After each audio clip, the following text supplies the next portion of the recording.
Very disturbing breaking news from Utah. Charlie Kirk has been shot dead. You know how many mass shooters there have been in America over the last 10 years? Counting or not counting gang violence? Great. On September 10th, 2025 in Orem, Utah, it's midday sun and a sea of students gather in Utah Valley University's courtyard as Charlie Kirk takes the mic. 23 minutes in, a single crack splits the air. Kirk drops, hit in the neck. It's pandemonium.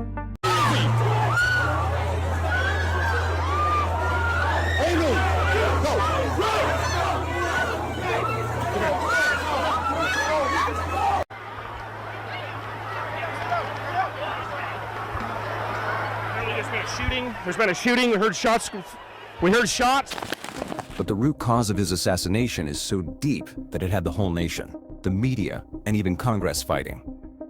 So, we researched and interviewed 1,000 Kirk lovers and 1,000 Kirk haters to get to the root of the deep American hatred. Stick around to find out in this condensed video. Before we dive deep, please support our independent journalism work.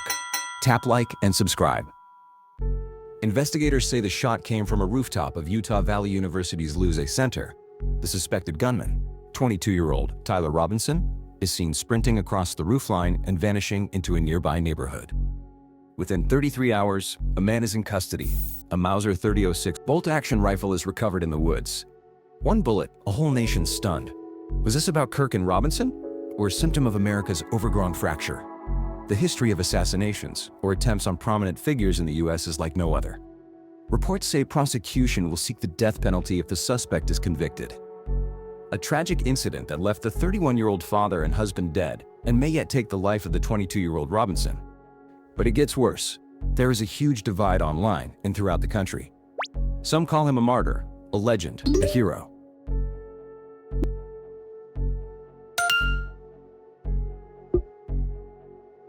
Yet, others ridicule the assassination, or just don't care. A much deeper divide is evolving.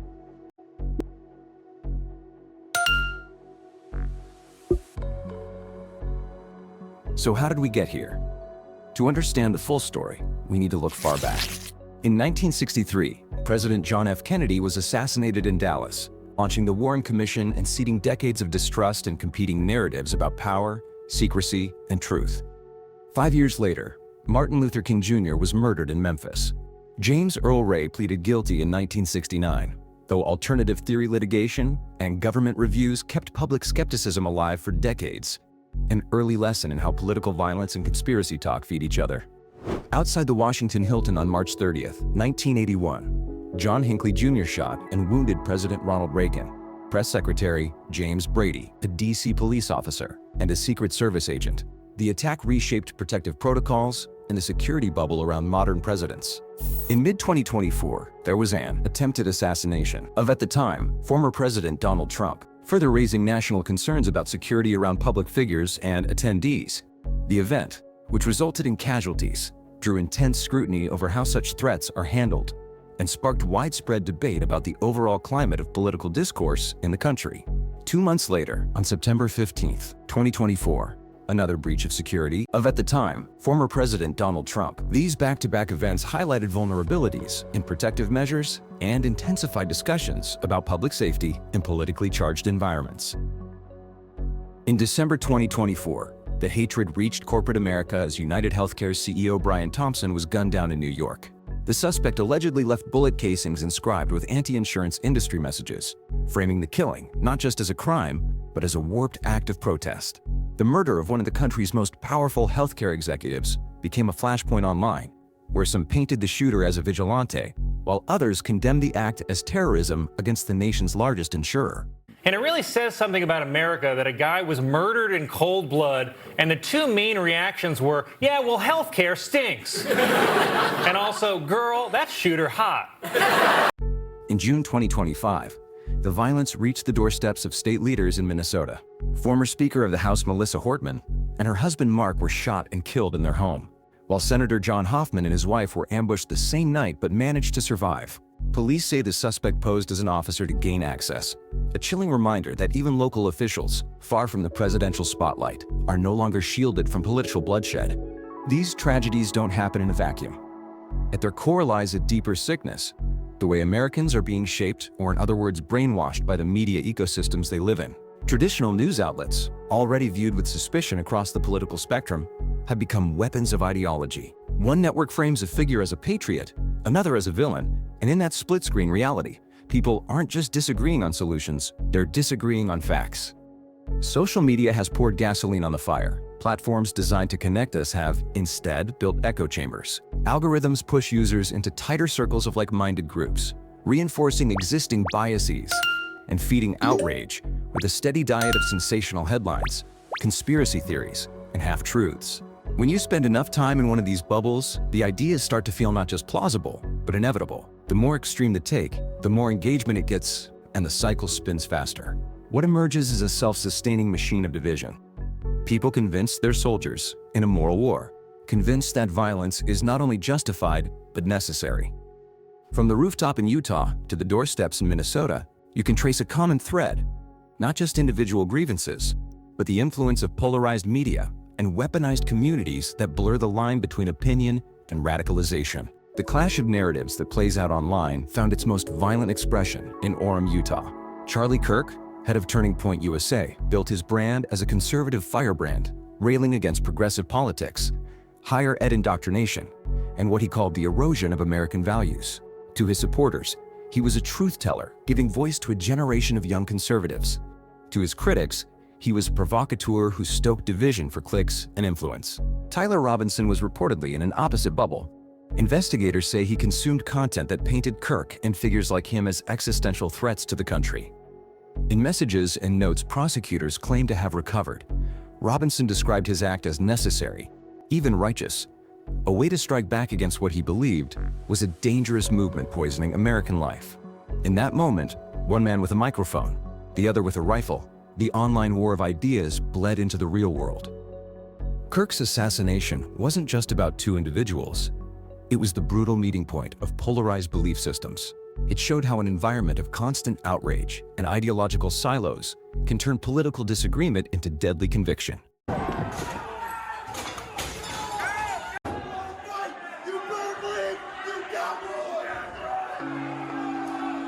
They're right there. They're starting to. We're gonna move back.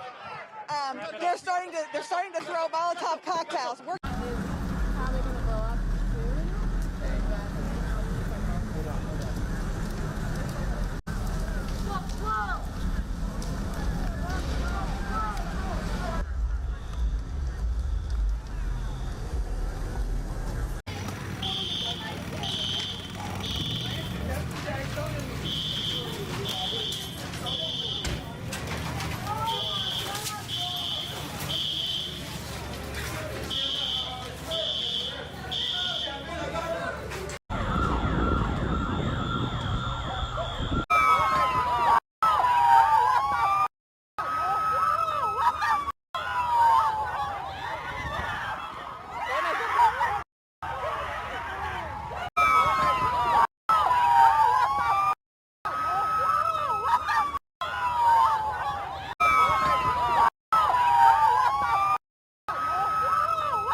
When easy access to firearms meets rising mental health strain and turbocharged polarization, the result isn't a one-off tragedy, it's a pipeline.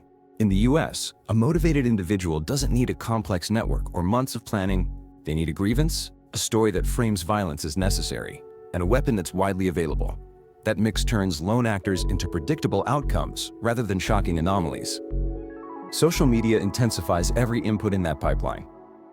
Algorithms reward outrage, isolate users into belief silos, and elevate the most extreme voices as if they're mainstream.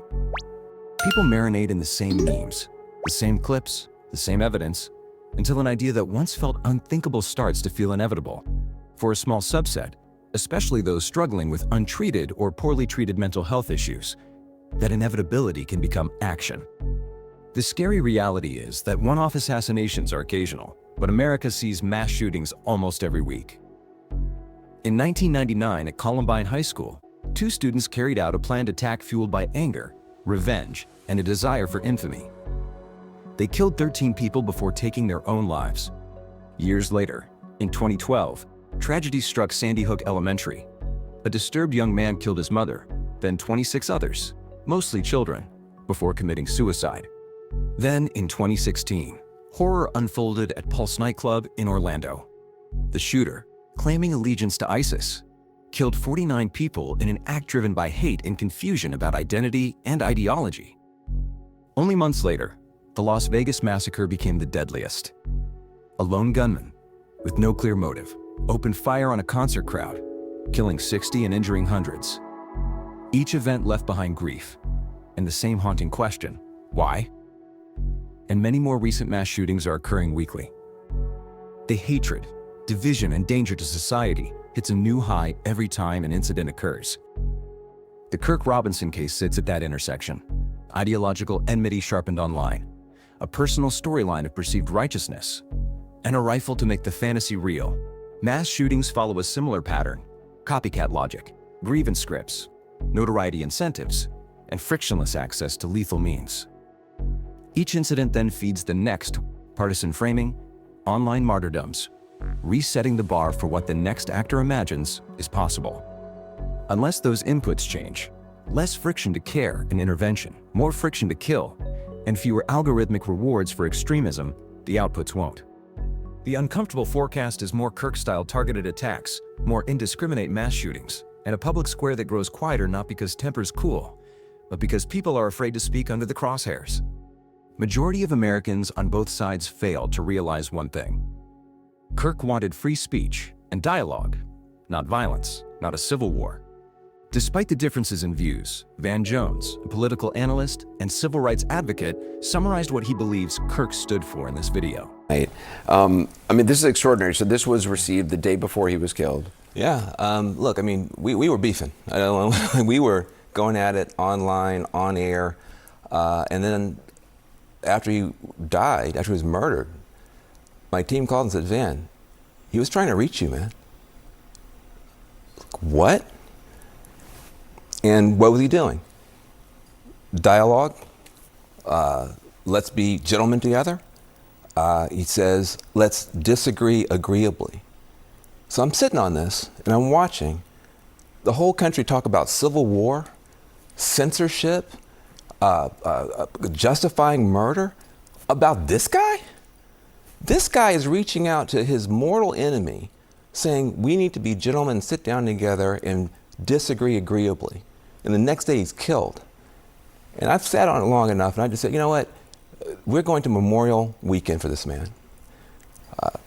We disagree. Everybody knows we were not friends, okay? At all.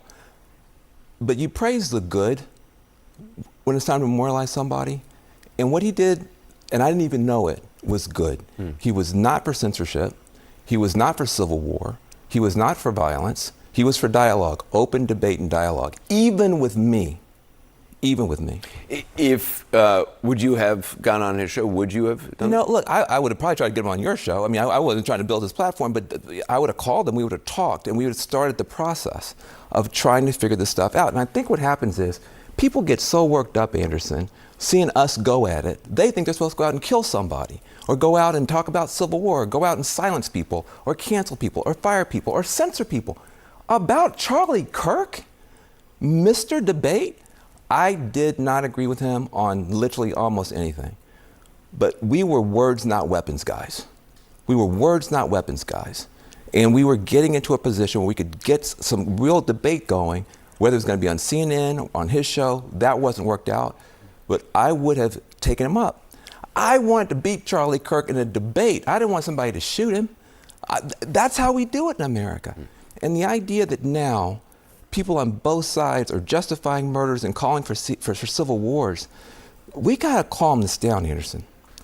We need to calm this down. We need to lower the temperature. Yes, we disagree, but like he said, we can disagree agreeably. That's his last words to me. Let's disagree agreeably. I leave you with this thought. A decorative fruit may tempt the eye, but only the hand discovers it is not real.